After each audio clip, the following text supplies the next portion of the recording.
اللہ اللہ اللہ اللہ۔ ایک حدیث مبارکہ علامہ جلال الدین سیوطی رحمۃ اللہ علیہ نے التذکرہ میں اس کو ذکر کیا ہے، اور ابن ابی دنیا اور نمیری نے اس کو الاعلام کتاب میں ذکر کیا ہے۔ فرماتے ہیں کہ عبداللہ لانو ایک صحابی اس کے راوی ہیں کہ نبی علیہ السلام نے ارشاد فرمایا، ان لآدم علیہ السلام من اللہ عز وجل موقفا فی فصح من العرش، قیامت کے دن آدم علیہ السلام کو اللہ تعالیٰ عرش کے سامنے ایک ایسی جگہ عطا فرمائیں گے، علیہ ثوبان اخضران، ان پر دو سبز کپڑے ہوں گے، یعنی سمجھیں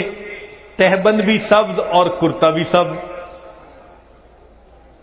کأنہ نخلۃ صحوق، جیسے شاخیں کٹی ہوں نا تو سیدھا کھجور کا درخت ہوتا ہے، اس طرح آدم علیہ السلام کا اونچا لمبا قد مبارک ہوگا۔ ينظر الى من ينطلق به من والده الى الجنہ ومن ينطلق به الى النار، اونچے قد کی وجہ سے آدم علیہ السلام دیکھ رہے ہوں گے کہ ان کی اولاد میں سے کس کو جنت لے جایا جا رہا ہے اور کس کو جہنم لے جایا جا رہا ہے۔ فبین آدم علی ذلک، آدم علیہ السلام اس حال میں ہوں گے، اذ نظر الی رجل من امت محمد صلی اللہ علیہ وسلم، کہ وہ نبی علیہ السلام کی امت میں سے ایک بندے کو دیکھیں گے، ينطلق به الی النار، کہ اس کو فرشتے گھسیٹ کر جہنم کی طرف لے کے جا رہے ہوں گے۔ فینادی آدم علیہ السلام، تو آدم علیہ السلام پکاریں گے، یا احمد یا احمد، نبی علیہ السلام کا نام پکاریں گے۔ آپ صلی اللہ علیہ وسلم کا نام محمد بھی اور آپ صلی اللہ علیہ وسلم کا نام احمد بھی، اسمہ احمد، تو آدم علیہ السلام نبی علیہ السلام کا نام پکاریں گے، یا احمد یا احمد، فیقول علیہ الصلوۃ والسلام، اس نام کو سن کر نبی علیہ الصلوۃ والسلام جواب میں کہیں گے، لبیک یا ابا البشر، اے بشر کے والد، لبیک میں حاضر ہوں۔ فیقول، وہ بتلائیں گے، ھذا رجل من امتی کا، یہ آپ کی امت کا ایک بندہ ہے، ينطلق به الی النار، اس کو جہنم کی طرف لے جایا جا رہا ہے۔ قال صلی اللہ علیہ وسلم، نبی علیہ السلام نے فرمایا، فاشد المئزرہ، میں اپنی چادر کو کس کے باندھ لوں گا۔ یہ عربوں میں ایک مقولہ تھا، جب انہیں کسی اہم کام کے لیے اٹھنا ہوتا تھا نا تو کہتے تھے جی ذرا چادر کو کس کے باندھو چلو، تو نبی علیہ السلام فرماتے ہیں میں اپنی چادر کو کس کے باندھ لوں گا، وَأَسْرَعُ فِي أَثَرِ الْمَلَائِكَةِ، اور میں تیزی سے چلوں گا ان فرشتوں کے پیچھے جو میرے امتی کو جہنم لے کے جا رہے ہوں گے۔ فَأَقُولُ، اور میں یہ کہوں گا، یا رسول ربی، اے میرے رب کے نمائندو، کفو، رک جاؤ۔ فیقولون، وہ آگے سے جواب دیں گے، نحن الغلاد الشداد، ہم بڑے قوی اور سخت گیر ہیں، لا نعصی اللہ تعالی ما امرنا، جو اللہ حکم دیتا ہے ہم اس کی نافرمانی نہیں کرتے، ونفعل ما نؤمر، اور ہم وہ کرتے ہیں جس کا ہمیں حکم ملتا ہے۔ فَإِذَا آیَسَ النَّبِيُّ صلی اللہ علیہ وسلم، جب اللہ کے نبی صلی اللہ علیہ وسلم ان سے مایوس ہو جائیں گے کہ میرے کہنے کے باوجود یہ فرشتے جا رہے ہیں لے کے جہنم کی طرف، رک نہیں رہے، تو نبی علیہ السلام فرماتے ہیں، قبض علی لحیتہ بیدہ الیسریٰ واستقبل العرش بوجہہ، نبی علیہ السلام اپنے بائیں ہاتھ سے اپنی ریش مبارک کو پکڑیں گے اور اپنے چہرے انور کو آسمان کی طرف کر کے دیکھیں گے، عرش کی طرف کر کے دیکھیں گے۔ عربوں میں یہ ایک طریقہ تھا کہ جب کسی سے معافی مانگنی ہوتی، منانا ہوتا، تو عاجزی کا طریقہ تھا کہ داڑھی پہ ہاتھ رکھ کے بڑی لجاجت کے ساتھ اس کی طرف محبت سے دیکھتے تھے، فریاد کرتے تھے، بھئی ہم پہ رحم کھا لو۔ نبی علیہ السلام جب فرشتوں کو دیکھیں گے کہ وہ رک نہیں رہے، میری امتی کو لے کے جہنم میں جا رہے ہیں۔ آقا صلی اللہ علیہ وسلم فرماتے ہیں میں اپنی بایاں ہاتھ اپنی ریش کے اوپر رکھوں گا اور میں آسمان عرش کی طرف اپنے چہرے انور کے ساتھ دیکھوں گا۔ پھر نبی علیہ السلام فیقول فرمائیں گے یا ربی قد وعدتنی اللہ تخزینی فی امتی، اے اللہ آپ نے وعدہ نہیں فرمایا تھا میری امت کے معاملے میں آپ مجھے رسوا نہیں فرمائیں گے۔ فیاتی النداء من قبل العرش، عرش کے اوپر سے ایک آواز آئے گی اطیعوا محمدا، او میرے فرشتوں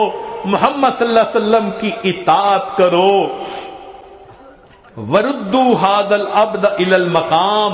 اور اس بندے کو واپس جہاں سے لائے تھے میزان کے قریب وہیں جا کر چھوڑ کر آؤ۔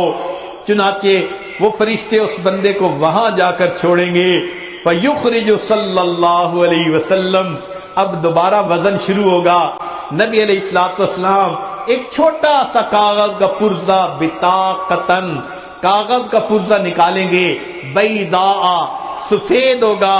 کل ان ملتے، جیسے انگلی کا پورا ہوتا ہے اس کے برابر ہوگا۔ فیلقیھا فی کفۃ المیزان الیمنی، اس کاغذ کے ٹکڑے کو نبی علیہ السلام نیکیوں کے پلڑے میں ڈال دیں گے۔ وہو یقول بسم اللہ، اور نبی علیہ السلام ڈالتے ہوئے بسم اللہ فرمائیں گے۔ فترجع الحسنات علی السیئات، نیکیوں کا پلڑا بھاری ہو جائے گا، گناہوں کا پلڑا ہلکا ہو جائے گا۔ فینادی المنادی، ندا دے گا وہ ندا دینے والا، سعید و سعید جدہ، یہ بندہ اس کے اجداد سعید بن گئے، اس کی نیکیاں زیادہ ہو گئیں۔ وثقلت موازینہ،